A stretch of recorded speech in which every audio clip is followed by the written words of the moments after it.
Mwabale kwekuumira ku Ugandan Lifestyle, nze Ssekabwa Rashid. Wabulayo ennaku 2 enzijuvu atusobola okubeera nga tufundikira omwaka gwa 2024. Omwaka guno eno gubadde muwanvu era abantu bangi nnyo abasobodde okubeera nga bagufuniramu ebirungi, newankubadde ate abalala baguvuddemu n'amabanja n'okufiirwa abantu baabwe kosa n'ebintu byabwe.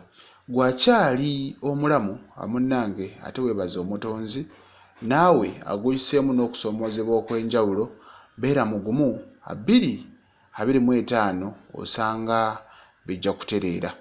Kati njagadde nkuleetere abamu ku bantu abagundiivu abatasobodde kubeera nga munnange bayita mu mwaka ogwa 2024 nga balamu era nga twabaziika.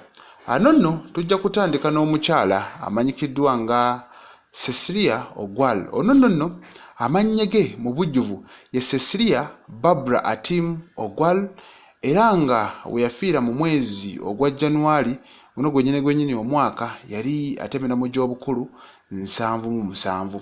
Ono yafiira mu ggwanga erya Buyindi era ng'obulwadde obwaviirako ono munnange okukkirira ekaganga bwa kansa.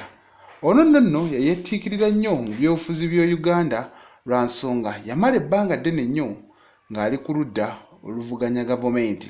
Ono ebyobufuzi naddala awo mu lukiiko olukulu olwa Uganda ssetteeserezo Parliament, yes, okuva ddala mu mwaka ogwa 1966 ono munnange ajja awabula gavumenti ku nsonga ez'enjawulo. Azenga munnange agamba kino kikyamu ne kino kikyamu ne kiri kikyamu, naye paka munnange omutonzi we yamuyita amugamba munnange gye nakusindika ku nsi girabika giweddeyo, ate jangu tulabe n'ebirala. Kati omulala omugundiivu y'omukukunavu Yozefu Tamale Mirundi. Ono nno yali former presidential press secretary, omuwozi wa pulezidenti ku nsonga z'amawulire. Kati ono bwe yafiira mu mwezi ogw'omunaana ng'ennaku z'omwezi 13 yali atemera mu gy'obukulu 60. Okusinziira ku bantu abali bamanyi Tamale Mirundi n'abaali bamuwulidde okuviira ddala eyo mu myaka gye2000 baali bamanyi asukka mu myaka 60 olw'ebyo bye yali amanyi n'ebyali ajja ng'ayogera. Kati ono yafiira mu ddwaliro lyawo Ekisubi gye yagenda maaso n'okubeera nga afuna obujjanjabi, era ajjukirwa nnyo ku bintu bye yateranga okwogera era bye yayagalanga bibeerewo singa abeera amaze okuva mu bulamu bw'ensi.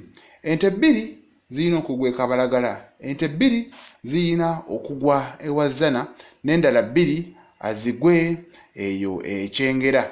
Nze nja kuziikibwa nga munnange annyimiridde nsobole okulaba bakyala bange ani abazannyirako. Bye bigambo Yozefu Tamale Mirundi bye yateranga okwogera bwe yabeeranga ku mikutu egy'amarediyo, social media ez'enjawulo, ng'abantu beebuuza omusajja ono byayogera abijja wa, lwaki ayogera bw'atyo. Kale abafamire paka we baategeeza eggwanga nti munnange mwami Yozefu Tamale Mirundi yali musajja mukkiriza nnyo, yali musajja mukatuliki, n'olw'ensonga eyo bye yali ng'ayogera oluusi yabeeranga mu kusaaga busaazi. Kale oyo nno ajja kujjukirwa nnyo lwa nsonga yali muwagizi nnyo wa Pulezidenti Yoweri Kaguta Museveni era ng'akwata ku pulezidenti abeera akutte ku mirundi. Ono nno yali nnyo ku mbiranye n'ab'ekibiina ekya NRM. Bano eno baamuyisa bubi nnyo ng'akyali mu gavumenti, be baamugoba, be batta ne political career ye. Kale ekyaviirako ono okufa akigambibwa okuba nti nno munnange obuzibu bwava ku mawuggwe. Amawuggwe ge gaali mu mazzi, jjukira omuntu yenna yeetaaga okubeera n'amawuggwe kubanga amawuggwe ge gatuyamba okubeera nga tussa obulungi. Kati ono nno agage gaali mu mazzi naye nga n'abasawo tebamanyi lwaki ekintu kino eno kituukawo, lwa nsonga baalinga abamuggyamu amazzi ate baba bakyali awo ne gagenda maaso n'okubeera ng'akomawo. ono baateesa basobole okubeera nga bamufulumya eggwanga afune obujjanjabi obusingako. Munnange baali bakyali mu nteekateeka n'atasobola kubeera nga awona. Kyali kibi nnyo, kibi ddala. Omwezi ogw'omunaana nga 13 famire ya Joseph Tamale Mirundi olwo lunaku tejja kubeera nga erwerabira. Omuntu omulala owookusatu ye minisita Sarah Mateke. Ono nno yali state minister owa defense. Yafa ennaku z'omwezi nga 7 omwezi ogw'omwenda. Kyali kibi nnyo, kibi ddala. Kati amawulire g'okufa kw'ono kyaddirira okubeera nga munnange yafuna heart attack we yali mu maka ge agasangibwa sayidi z'eyo Ensangi mu district ey'e Wakiso. Lwali lunaku lwa 6 ku makya, ensi neewuniikirira. Ensi yafuna amawulire ag'ennaku olw'ensonga nti ono ate era yali omubaka omukyala owe district ey'e Kisoro. Kati ono yali muwala we yaliko minisita Dr. Philemon Mateke era nga naye yali w'amaanyi nnyo mu district eyo ey'e Kisoro. Kati ono era basobola okubeera munnange nga bamukubira emizinga okusobola okulaba nga bawerekera omwoyo gwe mu bitiibwa eb'enjawulo. Kale n'oyo Sarah Mateke ng'ennaku z'omwezi 7 omwezi ogwa Septemba n'asobola okubeera nga atuva ku maaso. We yafiira yali atemera mu gy'obukulu mu myaka 50. Emyaka 50 munnange we yagenda maaso n'okubeera nga afiira. Kati omugundiivu omulala eyatuva ku maaso ye Dr. Martin Arika. Ono nno yafa mu mwezi gwali gwa 4 ng'ennaku z'omwezi 15 awo mu ddwaliro e Nakasero. Ono nno tumujjukira nnyo lwa nsonga nti yali pioneer mu East Africa okutandikawo kye twandiyise East African Dental Surgeon. We yafiira munnange era emyaka gyali gigenderedde kubanga yafa nga atemera mu gy'obukulu 95. Ono nno yaliko ku boodi ez'enjawulo ez'amakampani amanene wanene mu ggwanga okuli kampani eya Coca-Cola, Stanbic Bank, Uganda Breweries kossa ne Standard Chartered Bank n'amalala mangi nnyo.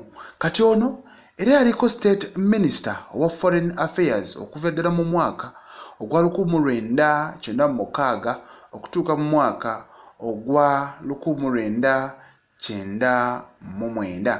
Kati era y'omu ono munnange omukulembeze w'eggwanga erya Uganda yasobola okubeera nga mulonda okubeera senior advisors ku mirimu egy'enkizo.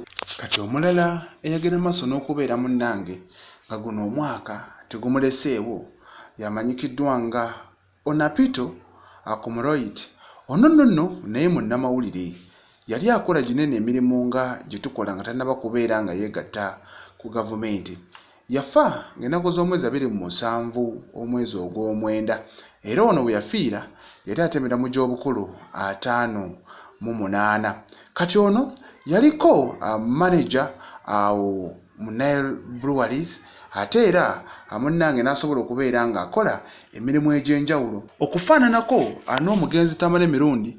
Ono yasooka okubeera presidential press secretary mu mwaka gwa 2001 okutuukira ddala mu mwaka gwa 2006. Ono yali amanyiddwa ng'omusajja omukkakkamu okuviira ddala ku kitundu ky'eyo Amulya gye yali ono munnange akulidde. Yafa obulwadde obwa kansa era nga buno nno bwali butuukidde ddala ku stage esembayo n'atasobola kubeera munnange ng'awaasukkawo. Kibi nnyo, kibi ddala. Kati era omulala agufiiriddemu ye munnabyamizannyo Rebecca Cheptegei. Ono nno yafiira mu ggwanga erya Kenya era nga bwe yafiira ng'atemera mu gy'obukulu 33.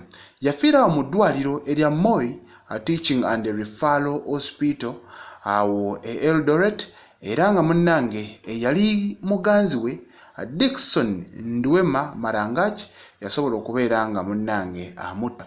Ono yamukumako omuliro. Zaali nsonga za kkayanira nnyumba, nsonga za kkayanira ttaka. Kale n'obujja tuyinza okugamba nti bwalimu mu mpolampola kuba ono era atambuza obulamu bwe n'asalawo aveewo n'omuntu omulala. Kati ono yali muddusi wa misinde era yakiikirirako Uganda mu mpaka ez'enjawulo, naye munnange ebyembi yasobola okubeera nga yattibwa. Dickson Nduwema Marangach. Kale kibi nnyo, kibi ddala. Kati mu balala munnange abageze mu maaso n'okubeera nga bagufiiramu kuliko Bishop Ssekkadde, ono nno yafa nga Oktoba 17. N'omugagga amanyikiddwa nga Sarendra Madhavan, guno gwennyini yasobola okubeera nga assa ogw'enkomerero. Ono yafiira ng'atemera mu gy'obukulu 82, yafa mu mwezi gwa mwenda ng'ennaku z'omwezi 21. Ono ye yali omwana owokuna mu baana ba Madivani,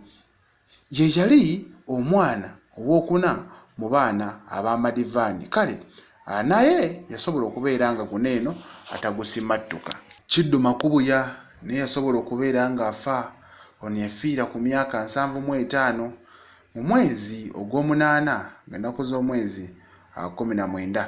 Era ono yaliko Attorney General ow'eggwanga lino eno erya Uganda, naye ajjukirwa nnyo okubeera nga munnange y'omu ku bastopinga retired Dr. Kizza Besigye mu 2005 ng'agamba ono talina kubeera nga nominatingibwa lwa nsonga yali akyayina emisango mingi nnyo gy'ayinaawo mu criminal court gye yali agenze maaso n'okubeera nga abamwalimandinga. Ne mu National Unity Platform omukyala ono nno nga yali Deputy President owa Western Uganda, yafiira ku myaka 58 mu ddwaliro ery'Ambalala Regional Referral Hospital.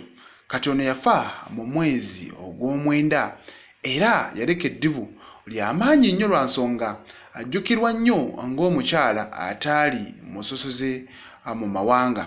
Yamala mu kkoma wiikisi ezaawerera ddala era munnange ati yasobola kubeera nga adda engulu. Kibi nnyo, kibi ddala. Kati nno era ne mu kibiina ekya FDC baasobola okubeera nga bafiirwa munnange omuntu waabwe. Ono nno Frank Nabwiso yakiikirirako abantu beeyo e Kagoma County mu disitulikiti ey'Ejjinja era ng'ono yabakiikirira okuva mu mwaka ogwa 2001 okutuukira ddala mu mwaka ogwa 2006.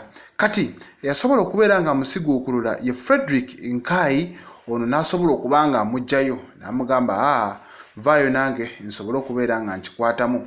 Kati mu mwaka ogwa 2021 munnange kwe kulonda kuneeno okwaggwa, ono yasobola okubeera ng'akomawo ng'ayagala bwa mmeeya era yajjira ku bbendera y'ekibiina ekya FDC newankubadde yasobola okubeera ng'akwata ekifo ekyokubiri lwa nsonga nti ow'ekibiina kya National Unity Platform Peter Kasolo Okocha yasobola okubeera ng'amuwangula. Yamukuba akalulu n'amugamba munnange sooka odde eri owummule, bino bya banene, sooka obiveemu.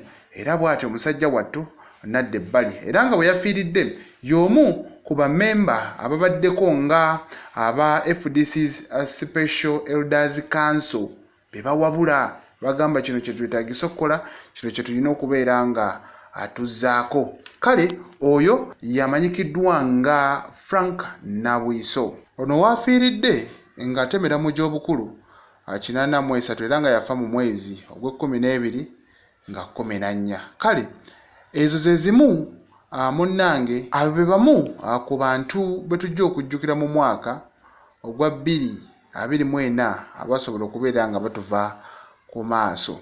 Omuntu tazikawo naye twongera okubeera nga tusaasira famire zaabo bonna abaaviibwako abantu baabwe n'abo be tutamanyi nga beeyo ba ku kyalo ba mu famire. Kitalo nnyo, kitalo ddala. Katonda yagaba ate era yajjawo. Kyova olaba n'Omuganda yalugera nti nannyini kakomo wakakusaba munnange ossaawo bussa n'atwala. Kale katusabe tugende okubasangayo nga munnange naffe ebifo byaffe birungi era bitereevu bulungi. enjawulo ebeera ya kusookayo naye ffenna ly'ekkubo. Nze Ssekaba Rashid.